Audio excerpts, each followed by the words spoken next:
쓸모아. 전 세계 신규 확진자가 지난달 30일 기준 하루에 29만 명이 늘며 최고치에 올라섰습니다. 여기에 방역에 성공했다고 자신했던 아시아 국가들까지 확진자가 연일 기록을 경신하고 있습니다.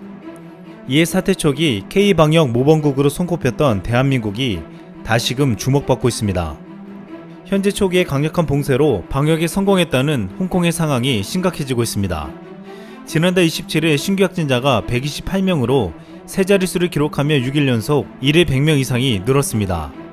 지난달 31일에는 149명의 신규 확진자가 나와 역대 최다 기록을 세웠습니다. 이 때문에 홍콩은 모임 인원수를 4명에서 2명으로 제한하는 등 엄격한 사회적 거리두기 조치를 취하고 있지만 현재 상황은 걷잡을 수 없이 악화되고 있습니다. 베트남에서도 다낭발 지역 감염이 확산되고 있습니다. 베트남은 초기에 무리할 정도로 봉쇄 정책을 펼쳤고 중국과 인접해 있는데도 100일 가까이 확진자가 나오지 않아 청정국이라 불리며 방역 모범국으로 평가받았습니다. 하지만 최근 다낭을 중심으로 확진자가 급증하면서 그동안 봉쇄를 통한 방역이 한순간에 뚫린 게 아니냐는 말이 나오고 있습니다. 지난달 30일에 다낭에서 격리된 사람을 검사한 결과 45명의 확진자가 발생하며 1일 최다 기록을 경신했습니다.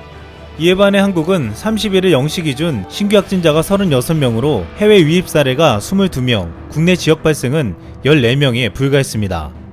국내 지역 발생 확진자는 최근 6일 연속 10명 안팎으로 오가며 안정적인 추세를 보이고 있습니다. 처음부터 봉쇄 정책을 쓰지 않고 검사, 추적, 격리와 같은 방식으로 확진자를 구별해 감염 확산을 막았던 한국은 다시금 집단 감염 사례가 발생했음에도 불구하고 다시 확산을 막을 수 있는 시스템이 효율적으로 작동되었습니다.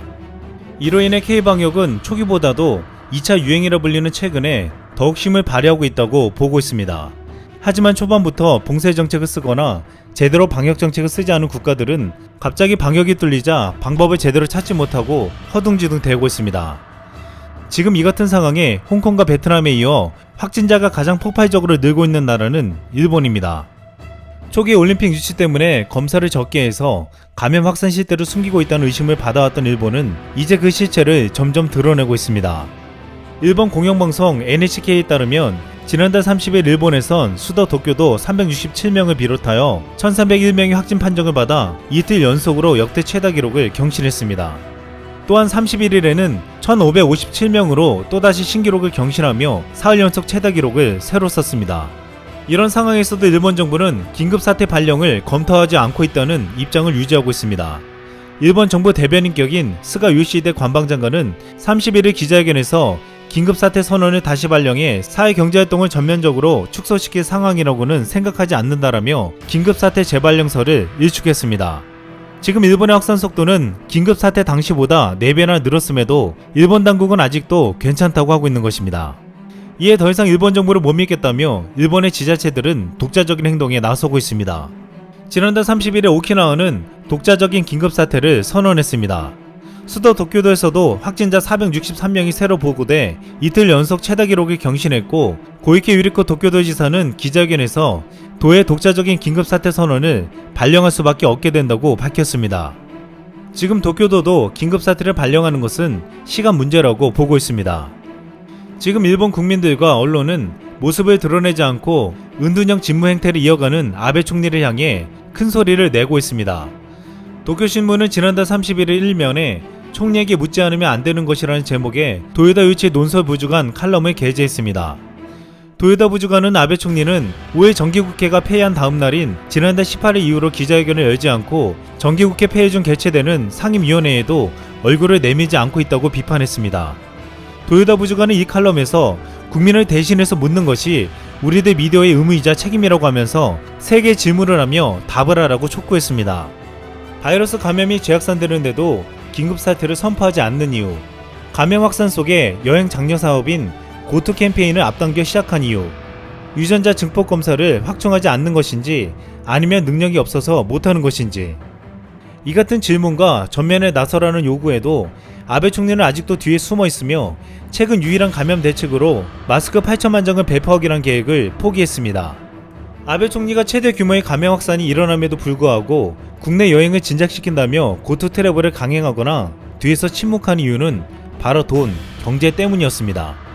긴급 사태로 인해서 무너진 경제를 회복하겠다는 의지였지만 허술한 방역 체계는 경제를 살리기보다는 감염을 더욱 확산시켜 경제를 위협하는 결과를 나오게 만들고 있습니다. 일본 경제는 지금 심각한 상황입니다. 일본 내각부는 30일 전문가들로 구성된 경기동향 지수 연구회를 열고 일본 경제 경기 확대 국면이 2018년 10월 끝났다고 공식 발표했습니다. 올해 2월까지도 경기가 완만하게 회복하고 있다고 주장해왔지만 결국 아베노믹스의 성과가 끝이 나고 있다고 실토한 것입니다. 또한 일본 정부는 30일 경제재정자문회의를 열고 올해 실제 국내 총생산 성장률 전망치를 당초 플러스 1.4%에서 마이너스 4.5%로 대폭 하향해 수정 발표했습니다. 일본 정부는 2021년 GDP 성장률과 관련 3.4% 성장할 것으로 전망했지만 감염병 사태로 인해서 마이너스 4.5%로 전망치는 하락한 것입니다. 이 와중에 OECD에서 바이러스 확산 시나리오별 경제성장 전망 그래프가 화제가 되고 있습니다.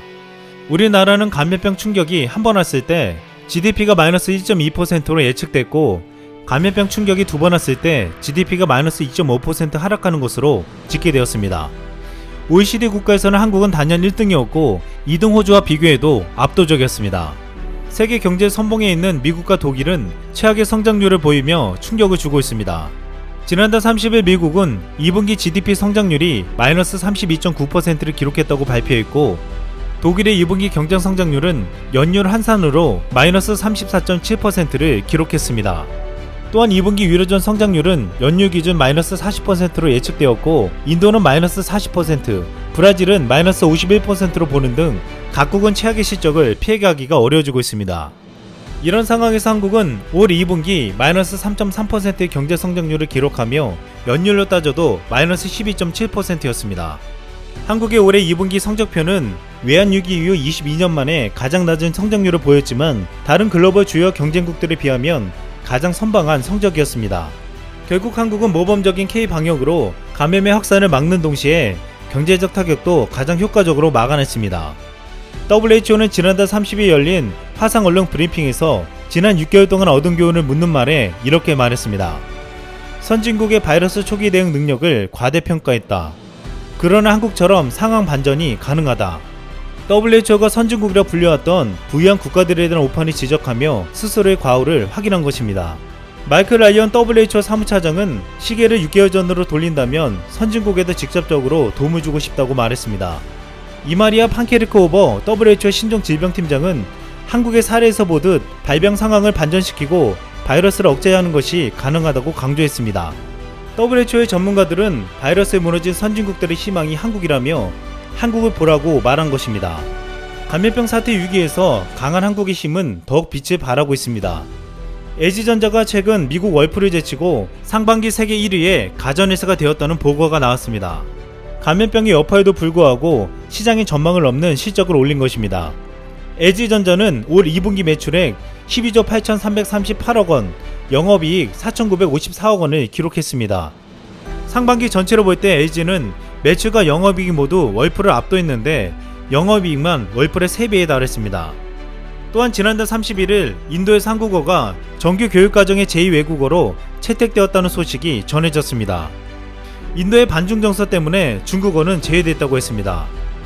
제2의 중국이라 불리는 거대한 인도 시장에서 한국은 최근 인도에서 불고 있는 중국 불매운동으로 인해 반사이익을 얻고 있습니다. 중국산 스마트폰이나 가전을 대체해 삼성과 LG 제품이 불티나게 팔리고 있는 것입니다. 지난달 30일 OECD가 발표한 지난해 명목 GDP와 올해 명목 GDP 성장률 전망을 종합한 결과 한국 순위가 기존 10위에서 8위로 뛰어오르는 것으로 집계되었습니다. 지난해 8위에서 11위로 내려간 지 1년 만에 복귀하는 것입니다. 많은 전문가들은 이번 팬데믹은 쉽게 끝나지 않을 것이라고 전망하고 있습니다. 이 때문에 이번 위기에 대처하는 방식은 향후 세계 질서를 바꿔놓을 수도 있다고 보고 있습니다. 여기서 위기에 강한 한국의 저력은 앞으로도 더욱 발휘될 예정입니다. 이상 쓸멍이었습니다.